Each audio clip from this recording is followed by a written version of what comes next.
Good afternoon. I'm Mindy Wright, a member of the CMC Board of Trustees and an assistant provost at Ohio State. It's good to see everybody here today.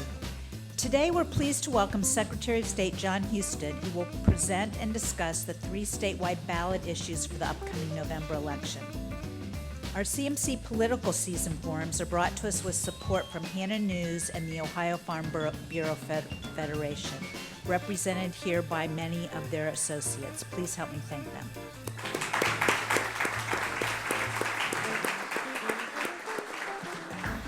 Now, one thing that's slightly different today is that questions will be submitted in writing. If you have a question, please use the piece of paper in your forum flyer, write down your name and your question. Then members of CMC's program committee will be walking around collecting those about midway through the discussion. They're then going to select questions for content and relevance and read them aloud during our question and answer portion. First elected to public office in 2000 as a member of the Ohio House of Representatives, only 4 years later, his colleagues elected him Speaker of the House. After 2 terms as Speaker, Jon Husted was elected to the Ohio Senate, where he was a leading advocate for redistricting reform, a cause he continues to champion as Secretary of State.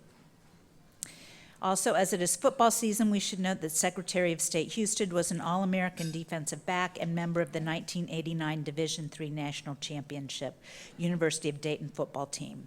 So you all are allowed to say "Go Flyers." I'm at Ohio State. I'm not allowed to say that. Please welcome Ohio Secretary of State.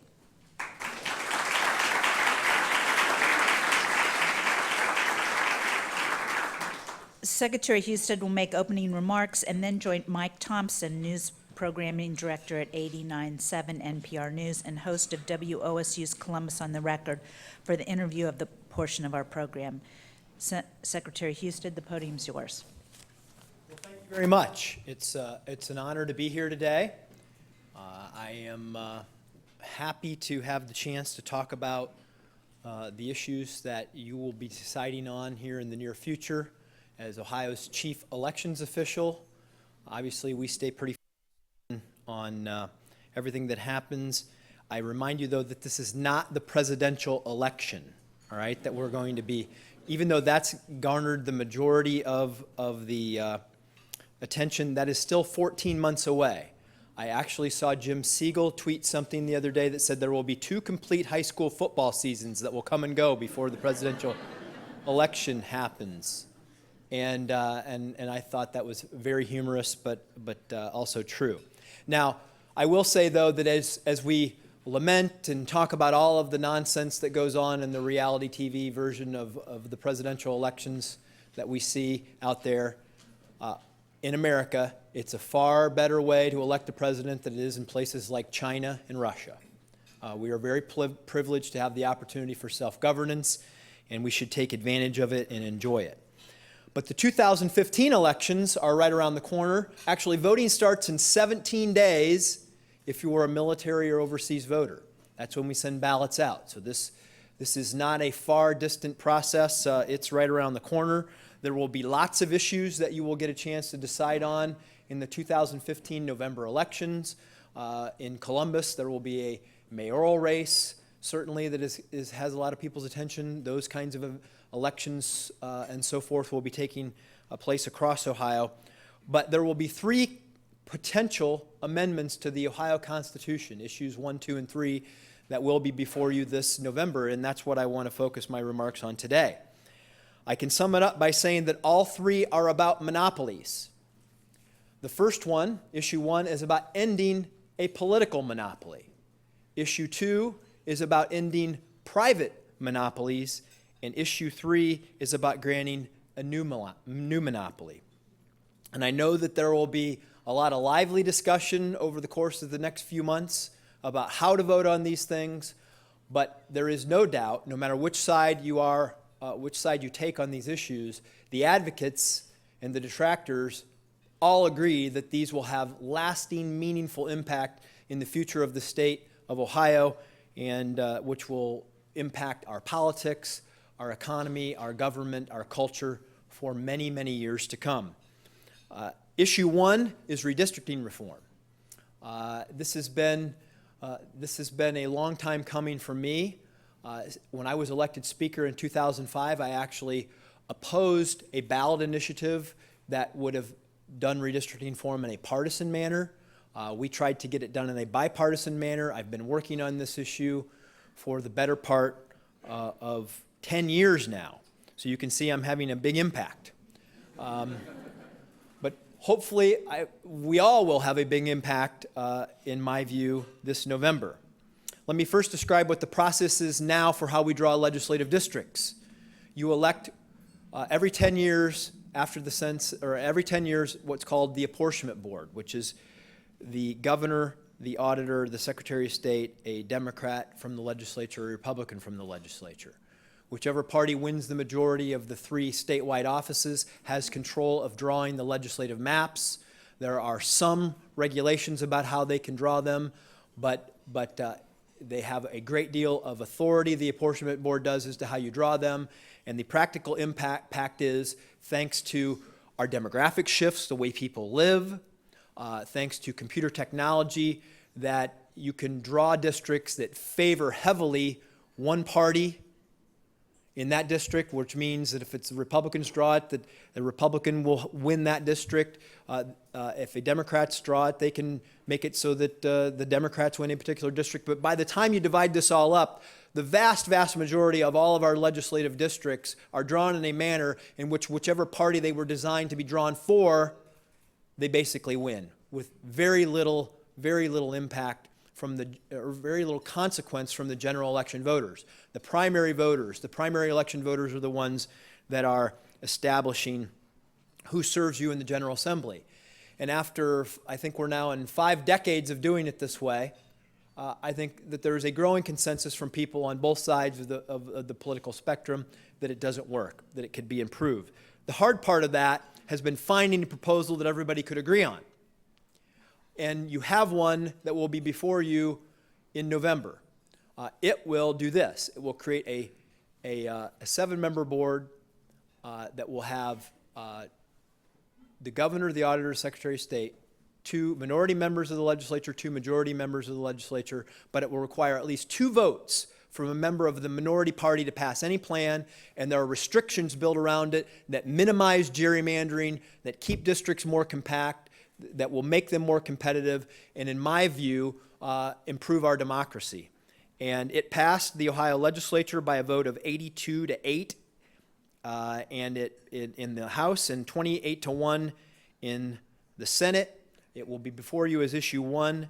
A yes vote on issue 1 will approve the amendment. A no vote will reject the amendment and leave things the way that they are now. Let me move on to issue 2. Issue 2 is an anti-monopoly amendment that protects against using the initiative process for personal gain. It's essentially what the issue 2 ballot initiative does. It was sponsored in a bipartisan manner by Representative Ryan Smith, who's from Southeast Ohio, Representative Mike Curtin, who's from the Columbus area. This was spawned out of some conversations that happened in the Constitutional Modernization Commission, out of a growing concern that self-interests were being sought by constitutional amendment. That started with the initial casino issue that happened a few years ago that was approved by the voters, and now issue 3 that you will be facing that does a very similar thing with marijuana. Essentially, they're trying to stop what has been a common process of allowing small groups of people to use their wealth to amend the Constitution for their own benefit. And literally in the process that's been designed now, the way that you go out, it's hard for a citizens group to do it, but if you have $2 million, it's easy to hire a bunch of signature gatherers to go out, collect the signatures, and put something on the ballot. And this would create some prohibitions against the creation of a monopoly for personal gain. The legislature wanted to stop that from happening. That's why they created issue 2. And I will tell you, though, that the main issue that comes up on this is whether or not, what if they both pass? What if issue 2 passes? What if issue 3 passes? That is the main issue that comes up when you talk about issue 2. And I will tell you quickly that if they both pass, issue 2 will have preeminence. The legislature designed it that way. They wrote it. There are three main ways that this can happen. One, in their provision, they said if issue 2 passes, it prohibits the narcotic aspect of issue 3 from going into effect. Also, it would prohibit a monopoly, which is another way that it would prohibit issue 3 from going into effect. This was initiated by the legislature, which means it will go into effect immediately. Issue 3 was initiated through a petition process, which means it will go into effect 30 days after. As a result, issue 2 would go into effect before issue 3. And then there's another provision of the Constitution that says that if issues conflict on the ballot, the one that gets the most votes wins. So for all of those reasons, if issue 2 were to prevail, it would have preeminence over issue 3. On issue 2, a yes vote is to approve the constitutional amendment to add it to the Constitution. A no vote would be to reject it and leave the Constitution in this respect the way that it is now. Now, issue 3 has been probably the most high profile of all of these issues. It would grant a monopoly for the commercial production and sale of marijuana for recreational and medicinal purposes. It was initiated by a self-titled group of investors called Responsible Ohio. It would legalize the use of recreational and medical marijuana. The only people who could grow and sell that are the 10 property owners at up to 1,100 locations around the state. However, individuals could grow up to 4 plants for personal use. Opponents have focused on the monopoly component of this and concerns about health and safety, particularly as it could potentially target children with food products like cookies and candy. The proponents have highlighted the legal availability of marijuana, both for its medicinal value and ending the cost of enforcement of marijuana laws in the state of Ohio. They've also touted other economic benefits as a reason to support issue 3. Newspapers around the state have widely denounced it. Responsible Ohio will run apparently an aggressive campaign with many TV ads and have been touring around college campuses in the state trying to generate more voter turnout and improve their chances of being successful. All of these amendments are available on our website at the Secretary of State's office, so you can read the actual amendments themselves.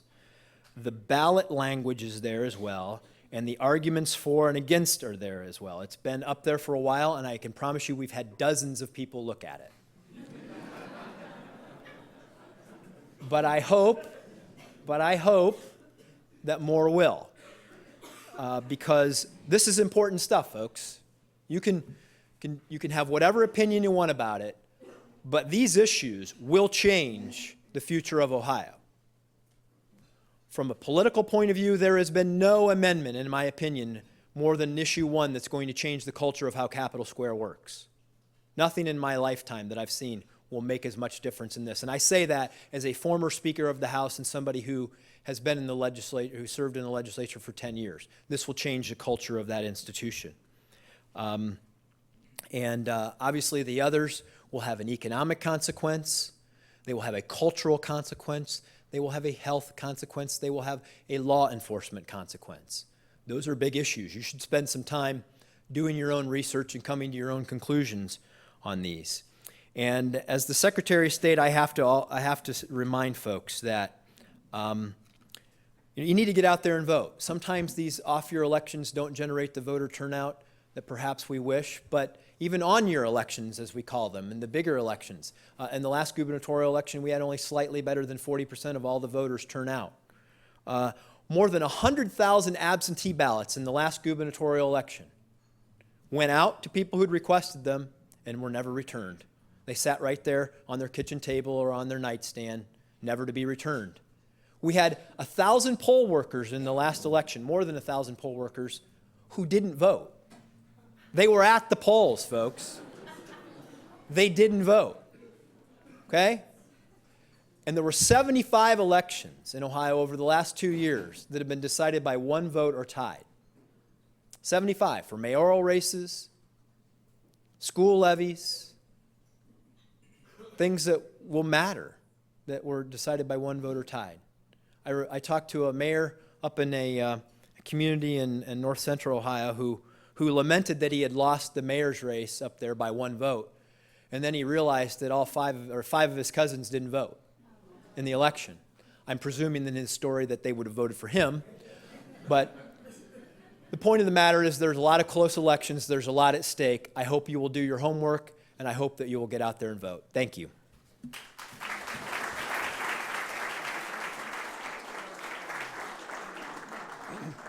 Thank you, Mr. Secretary. Again, if you have questions, please write them down, and the CMC staff and program committee members will gather them and sort them and screen them for fairness, balance, relevance, and bad words, that kind of stuff. So write your questions down. The way I see this election, Mr. Secretary, is the only way we're going to get fairly drawn legislative districts is to legalize pot. No? Well, if that's the way I explained it, I did a poor job. You know, a little ganja might go a long way to helping with bipartisanship. But anyway, more seriously, the big issue right now in the news that you played a role in as chair of the ballot board is what voters will see when they get into the voting booth or in the absentee ballot with regards to issue 3, which is the amendment which would legalize marijuana, recreational use and medicinal use. But the first thing that you will see is in bullet points, which is helpful. But the first bullet point talks about the monopoly. The second bullet point talks about the 1,100 retail locations. The third bullet point talks about the edibles, the cookies, and things like that. The fourth bullet point says that anyone over 21 will be able to use, possess marijuana. In journalism, we call that burying the lead. Why isn't that top on the list, the legalization aspect? Well, I would say that as we discussed this at the ballot board, and as I considered my role in establishing the title, we wanted to look at the relevant factors of what does it do, what's the product, what are the method of distribution and production, and what is the business model for which this is established. Those are the relevant things. And we try to write language that is done in a way that explains what we believe. This is a 6,600 word amendment. We have to pull out the things that we think are the most important for the voters to know. And that's what we believe we did. Look, I understand the advocates on the other side of this. They brag in their prospectus that they had used language that had been poll tested and that they believed the voters would support. Well, anybody that's trying to sell you a product does that, whether it's a cigarette company, a car company, whatever. They have language they would like to use. What we try to use is simple, plain language that we believe the average voter will understand and that accurately describes the issues, and that's exactly what we did. But the title says, on the thing that voters will see, grants a monopoly for the commercial production and sale of marijuana for recreational and medicinal purposes. Doesn't that bend too far to the arguments against this amendment, when this amendment really, at its essence, however it's done, the most important thing it does is legalize marijuana? Well, and that's what the title says, because let's walk through the process. How does it happen? The folks who wrote this, if they didn't want it called a monopoly, then they shouldn't have created a monopoly. That's what it is. I mean, you look at the dictionary, and that's the definition of monopoly, when a small group of people have control of a commodity and they have pricing power and how it's both produced and sold. That's exactly what this does, and that's incredibly important that the voters know that. It also talks about the product, marijuana, for recreational and medicinal purposes, which it also does. And look, this is in the Constitution. It's in the Constitution of the state of Ohio. I mean, this is a really important thing for people to know about whether that happens. Those things are all in the amendment and should be on the ballot board. I guess it's the placement and the emphasis on monopoly versus legalizing marijuana for medicinal and recreational uses. I mean, I guess, I know that's their argument, but that's what it does. I mean, this is what it does. It creates a monopoly for the purposes of production and sale of marijuana for recreational medicinal purposes. If you're okay with that, then you should vote yes to approve it. If you don't think it's a good thing, then you should vote no. But we shouldn't confuse the issue. That's what it does. One of the things I also question is the definition of the word monopoly. So I did. I went to my dictionary or online, and I've web. got it right here too. It says exclusive ownership through privilege, command of supply or concentrated action, exclusive possession or control, commonly controlled by one party. The definition of exclusive is not shared, available to only one person or group. Granted, it's a relatively small group, but there are still 10 growers. If you read the paper today, there are 24 folks who are actively investing in these. Isn't monopoly too strong a word for that many people? Well, I'm going to go through here in an exclusive privilege to carry on a business, traffic, or service granted by a government. That's what this would be doing. That's monopoly. Exclusive control of a commodity or service for a particular market, or a control that makes possible for the manipulation of prices. Look, that's what this does. The group is responsible Ohio. They are the petitioner. Yeah. They are the ones seeking this for those 10 individuals. And we explain it. That's the title, and then it's explained. The 6 major newspapers in this state who've editorialized on this called it either a monopoly or a cartel. They've done it in 14 editorials at least 24 times. So the language that we're using is the language that's commonly being used to discuss this particular ballot issue. And when you're writing ballot language for the people to consume, you write things that explain it in a way that is clear, not to use what I call weasel words that allow you to mask what the truth of something is versus what it really is. And so what we're trying to use are plain language that explain an issue in a way that reveals what it's all about.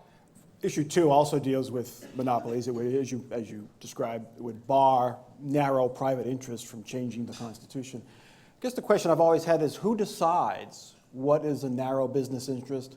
Who decides what's a monopoly? Because as we've seen, it could be 10 people, it could be 3 people, it could be 100 people. I mean, if you want a practical answer for that, the way I read the amendment is the people that will decide that are the ballot board, and then ultimately, when we get sued, then the Supreme Court of the state of Ohio. Sued? So that's Never when been sued before. No, but that's how this process works, and that's what our system is that, and this will be a chance for the voters to decide first of all. So when you say who decides, you do. You all do. You get to decide this. You're going to put it in the Constitution or you're not going to put it in the Constitution. And then you're going to send it, and then I'm going to take an oath that says I uphold the Constitution, and then that's what I'll do. That's how it works. The redistricting amendment creates, as you mentioned, the 7-member commission. You have to get 2 minority votes, so it has to be you have to get bipartisanship. But if you don't, the districts still get drawn, and they only last for 4 years. So is that really an incentive in this hyper-partisan culture we're in right now?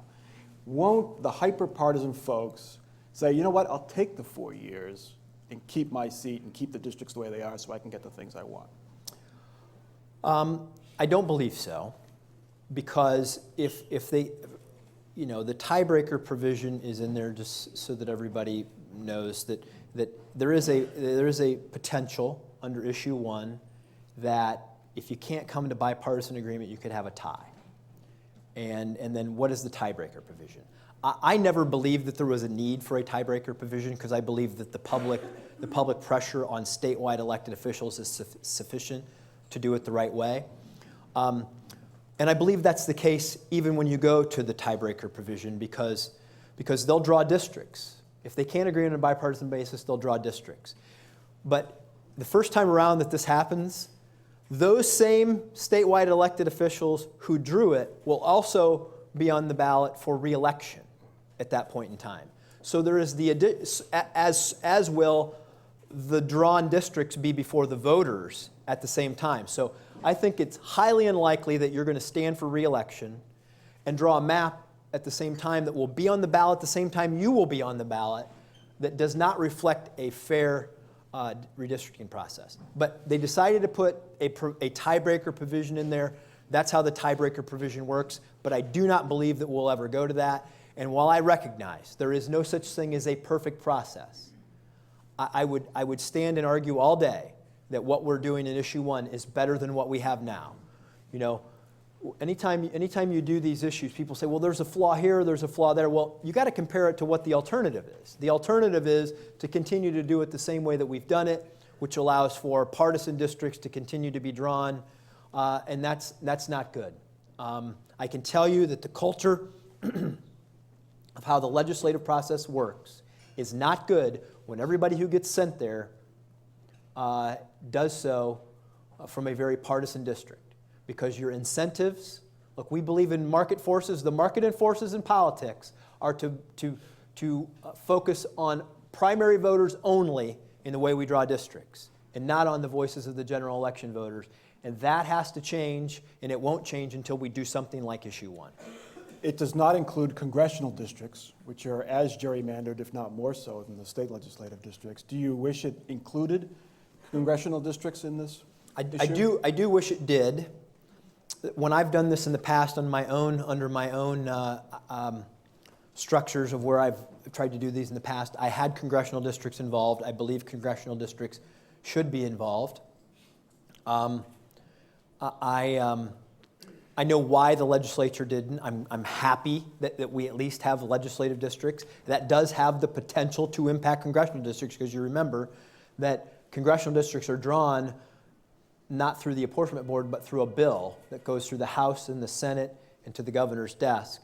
So when you draw fair legislative districts, you're more likely that one chamber could be controlled by either party and thus impact it. But I do believe that a similar proposal as has been created for legislative districts should be done for congressional districts. I think it's in the existing interest of our congressional members to do that. I've often said to them individually that I believe that ultimately another ballot issue will come up on the congressional district issue, and that the legislature and our congressional delegation should be proactive in creating something that they can live with that has an Ohio flavor, rather than somebody coming from another state to come in here and trying to do it, and that would be, I think, not the way we'd like to see it happen. You mentioned in your remarks that these 3 issues are going to have a profound effect on the future of the state of Ohio, but it is an odd-year election, and if we get 25% turnout, it's probably pretty good. Should these constitutional amendments only be on elections, on ballots, when we choose a president or a governor, an even-year election? I think there's an argument for that, but that's sort of giving up on democracy, saying, well, we can only entice people to care during certain times. I mean, we should all care. And I'm going to remind you, if you're one of the 25%, your voice is stronger than everybody else's, because when fewer voters vote, your voice has more impact. Your voice matters more. And there's an element of personal responsibility that needs to exist in elections. You have to care. You have to care. And I believe that with issue 1, we will make elections more relevant. We're going to make elections like the legislative elections more relevant to the average voter. But we have to, people have to care. This, as I tell you, I look around the world. Only 1 in 4 people in the world live in a country where you actually can vote and have all of these, have access to an actual democracy where you have freedom of speech, freedom of the press, private property rights, the ability to run for office and vote in a legitimate democracy. Only 1 in 4 people in the world live in a country like that.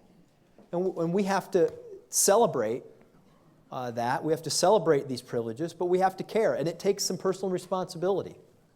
You're a Secretary of State. You are in charge of running elections around the state, fair elections, making sure the process is conducted, fairly and no one gets an advantage. But you're also a ranking member of your party, Republican Party. You have positions on a lot of issues. How do you balance your political life, member of the Republican Party, leading member of the Republican Party, with your role as basically the referee for elections? Well, it's because you use the law the law is very clear. And if you ask anybody on my staff who's been through this, some of them are here today, the first question I ask when an issue comes to us, I say, well, what's the law on it? What do the attorneys say? Let me read it. Let me see it. And if it's clear, then it's an easy choice. It's easy to know what to do. The problem is that oftentimes in the most controversial cases, in some circumstances, the law is not clear, or there's no law that speaks to it, or it's a unique situation, and then you have to use judgment. And typically, we have some operating values for decision making that we use. And I do my best to make what I consider as a fair judgment. And I think that as an elected official, if people don't like the judgments I've made, then they'll vote me out. But there's also a backup to this. This is what the legal process is. We all have checks and balances. That's the great thing about how our process was designed. The legislature makes a law. I interpret the law. The court determines whether or not I've interpreted the law the right way. And it all works out. It doesn't always work out the way I want it to, but in the end, it's a very good system. I'm held accountable by the voters, and I happily report I won by over 24% of the vote the last time and won 86 of 88 counties. So the voters rendering their judgment on the job that I've done so far, I think they've supported it. We elect judges, but they are prohibited, or by the code or judicial conduct, not to take stands on issues. Should the Secretary of State, not just you, but any Secretary of State, be barred from endorsing or campaigning against anything that's on the ballot? I mean, if that happened, it wouldn't bother me, but I don't think it's necessary. I mean, how many people are going to go out and vote on something based on whether I endorsed it? Seriously, I mean, come on. Well, you could say you could argue that there's just look at the heat. I know that everybody. I wish everybody was sitting out there going, "What's Jon Husted think about this?" But Well, that's not. It's not how it happens. They come to their own conclusions, and frankly, what my views on it. People should know my views on it. If I'm going to be making these decisions, they should know my views on it and come to a judgment about whether I rendered that decision fairly or not. We're going to take questions from the audience in just a few moments, so if you last chance to get them, write them down, and our program committee will look for them. Do you want to be governor? What's that?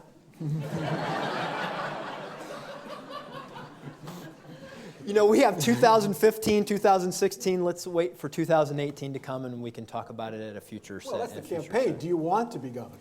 Do you think you'd be a good governor? What I want Is to it be a governor? job that Well, attracts? if that's the question, someday I would, yeah. No question. All right. What do you think of Donald Trump? I have some great Donald Trump lines I can't use here, but I won't use them. You know what? I'm not a fan. Not a fan. I think that his tactics don't speak to the aspirations of what we want for America for everybody. And I think that, it doesn't mean that he doesn't make a good point here and there. It doesn't mean he doesn't reflect people's frustrations with government. But we got to remember we're a government for everybody.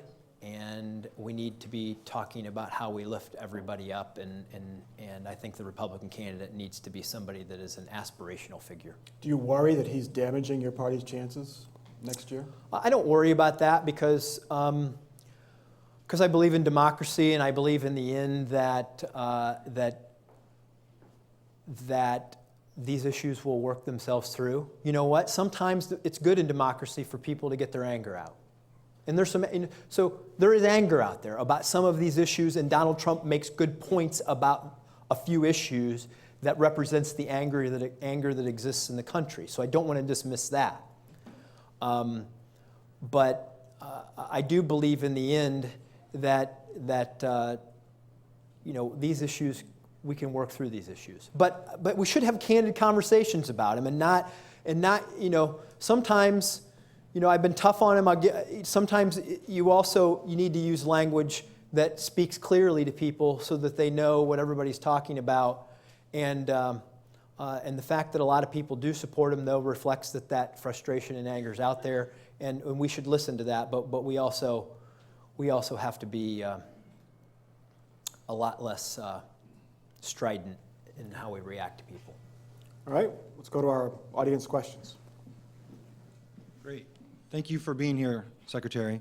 My name's Tim Sword. I'm with Greater Columbus Sister Cities International, and I'm reading the question for Shirley Billings. What is your office doing specifically to encourage voting and access to the ballot box all over Ohio and for all eligible demographics? So what are we doing to increase voting? Well, one of the things that we hope to get through the legislature this year, which we've been able to get through the Ohio Senate, is online voter registration. Let me emphasize registration, not online voting. Online voter registration, it will obviously make it more convenient for voters to be able to cast a ballot, to get registered so that they can cast a ballot. It will save money because we no longer have to process hundreds of thousands of paper registrations. The boards of elections can automatically upload them into the statewide voter database, cross-check them. It's very easy. Will save them probably $3 million during a presidential election cycle if we're able to do that. And look, local governments want to save money every way they can. That's why we have at least 70 county commissioners who've written letters of endorsement. 70 boards of county commissioners written letters of endorsements for what we're trying to do there. And it's more secure, because I get that. Safety, security, access, it's more secure when you do it that way because we can automatically cross-check it with the BMV, which, by the way, the BMV has been a great partner with us in helping to update our voter rolls and make things work better. And if we do that, it'll be secure, it'll save money, it'll make it easier. That's one of the major things that we're trying to get done. The Senate has passed it by a huge, overwhelming bipartisan majority.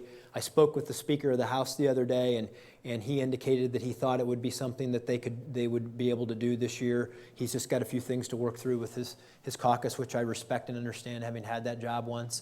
But we're going to get that done, and Ohio is going to continue to move forward like we have with improving access and hopefully increasing opportunity. The other thing that we've done that's really been helpful is we mail every voter in Ohio an absentee ballot request, and we will do that for the presidential election. Every once in a while, I have a little fun with people. I say, well, you want to make it easier to vote. I said, how about if we send a government worker to your home with your ballot, and then give you almost a month to fill it out, and then we'll send the same government worker back to pick it up and take it to the Board of Elections. Would that be okay? They say, well, of course, that'd be great. I said, well, that's what absentee voting is. It's the post office. We can get it there. It all works great. So we're doing a lot on that front. I think we can continue to do more. Technology really can be a friend in this, and that's what online voter registration is all about. Carol Mary, and I am asking a question on behalf of the audience member Lindsay Gardner. This is regarding issue 1. Do you see the change in redistricting would result in more diverse districts? And if so, do you think those changes would or could influence our rural thinking legislature to consider more urban issues, that is, to bring more awareness for economic development? Well, yes and no is the answer to that question. I remind you, for somebody that grew up in a town of 4,000 people, I remind you that rural thinking legislators think rurally because that's who they represent. And they're a diverse voice too. And so we have to factor in what everybody thinks about these issues. But the problem about diverse, and when you say diverse can mean gender, it can mean culturally, it can mean ideologically. I believe that we will make the districts, I would probably use the term more ideologically balanced would be the term that I would use, because you're going to have more districts that will be more 50-50 in terms of their political makeup, in terms of whether a Democrat or Republican could win that particular election. And the great thing is that we can have an election where you win based on the quality of your candidate and your ideas and how hard they work rather than how the districts were drawn. But to the questioner's point,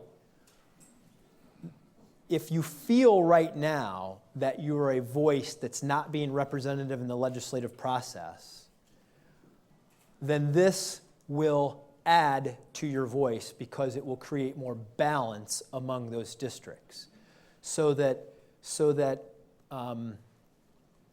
because the people that win those elections will have to represent a broader perspective in what they do. So I believe that issues that maybe don't get as much attention will get more attention in this if issue 1 is approved. We should mention that the amendment calls for compact districts, and they have to be contiguous. Yeah. You're not going to have the real, Well, salamander type. Yeah, and you make a way. really good point about this, is because one of the tough things is if you look at the demographics of America and the demographics of Ohio, we don't live in purple communities. We tend to live in very red communities or very blue communities, and just we happen to be a state, when you add that all up across all of our state, it turns very purple.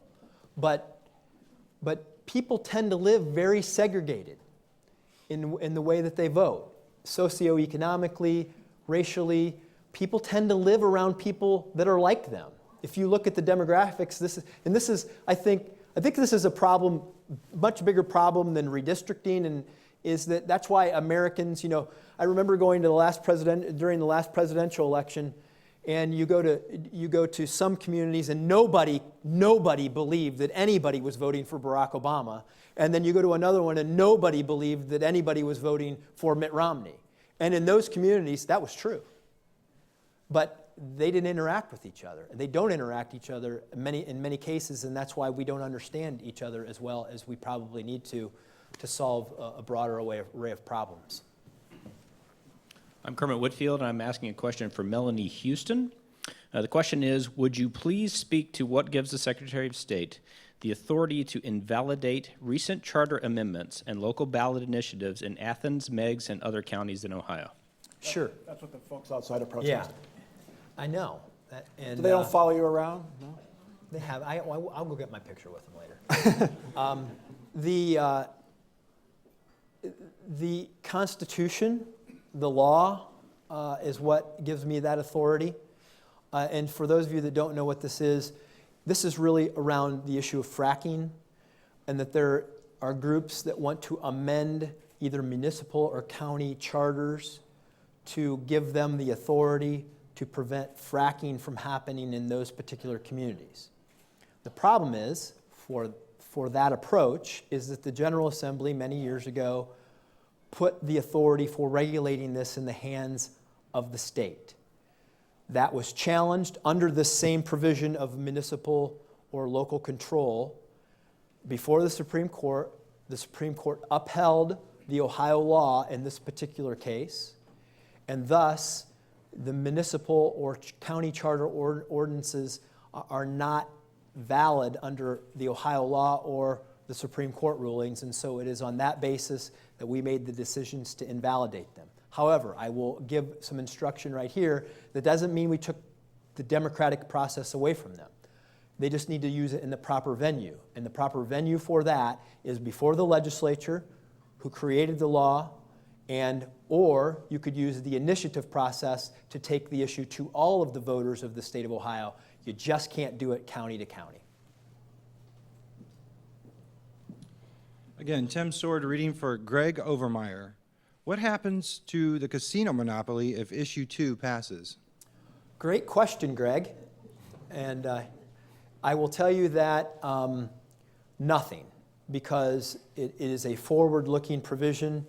What is already in the Constitution would not be affected by this provision, so it's forward-looking and the casinos won't be affected. This question is from Nancy Ludewise. I hope I'm pronouncing that correctly. What does this have to do? Why does this have to amend the Constitution? Why can't voters simply choose to approve marijuana or not approve it? Well, they could. You could do it. You could do it via state law. But the reason kind of goes back to the business model. You're not going to spend millions of dollars to get something passed that the legislature could just turn around and change the next week. That's why this is in the form of a constitutional amendment. So to change any of this related to the marijuana proposal, issue 3, you would have to amend the Constitution. So if there is a fatal flaw in this, it comes out, the only way you can fix it is to amend the Constitution. You can't do it through a simple change in law. And so I will presume this is the reason the casinos did it, this is the reason the marijuana folks are doing this is because they want their rights protected in the Constitution, basically their investment protected in the Constitution, and that's why a constitutional amendment is used versus the statute.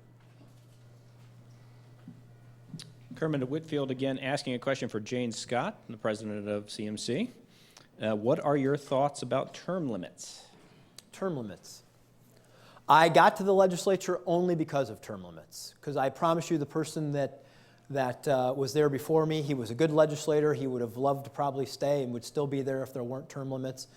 And so, from that point of view, I have to say that they benefited me, but they're also, from my experience in the legislature, I have seen that that we lose a lot of good people, and then they go run for the Senate, or the House Senate members go run for the House, and it creates a lot of weird dynamics in that point of view. So, I see the virtues of them. I don't think term limits aren't going away. I think if we could just settle on maybe 12 years, but I think the voters would probably, if you gave them a choice between 4 and 12, they'd pick 4. I just one final sum-up question. You've been doing this now for quite a while.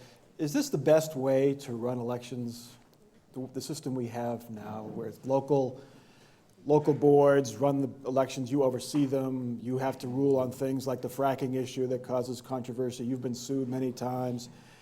It seems like it's always a struggle. Is there any way to do it better? It seems like it should be easier than the way it is. Well, understand, we're Ohio. We face the toughest issues of any state in the country when it comes to elections. And we get through it just fine. Look, things that matter are controversial. People will fight hard for them, and they should, because that's what we have. That's our system of democracy. And I believe that in the end it works out well. Look, those 88 county boards of elections, by and large, with the exception of maybe 1 or 2 during my time, work great. They're Democrats and Republicans who fight like cats and dogs outside of the office, but they believe in democracy. They believe, they really believe in the job that they do, and they work together. And they run an election, and the elections in this state are run with integrity, and anything that matters is going to be difficult. There's from time to time I will have somebody say, well, should we even elect the chief elections officer? And I, for a time period, thought we shouldn't. But then I talked to a Secretary of State from another state who's appointed, and he said, well, the people in their state want to elect the Secretary of State because appointed people aren't accountable to anybody. And I think that Ohio, after 200 plus years of existence, that we have a system that has been tested during the toughest of times. It works well, and we should be proud of it. And I am truly honored to be Secretary of State and to have a chance to work on these issues because we live in the greatest country in the world, and the idea of self-governance is a great thing. Thanks for answering my questions, and thanks for your great questions.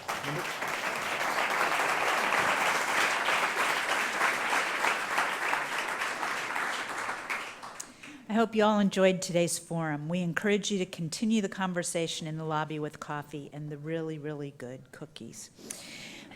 Remember that you can view and share all of our forums on CTV Columbus Television, on WOSU and PBS affiliates statewide through the Ohio Channel, and anytime on CMC's website via YouTube. Please be sure to register for CMC's annual meeting and summer celebration on September 16th. And before we leave, let's thank our sponsors, Hannah News and Ohio Farm Bureau Federation, and our speakers, Jon Husted and Mike Thompson. And thanks to all of you for being here. We look forward to seeing you at CMC again soon. Thanks very much. Appreciate it.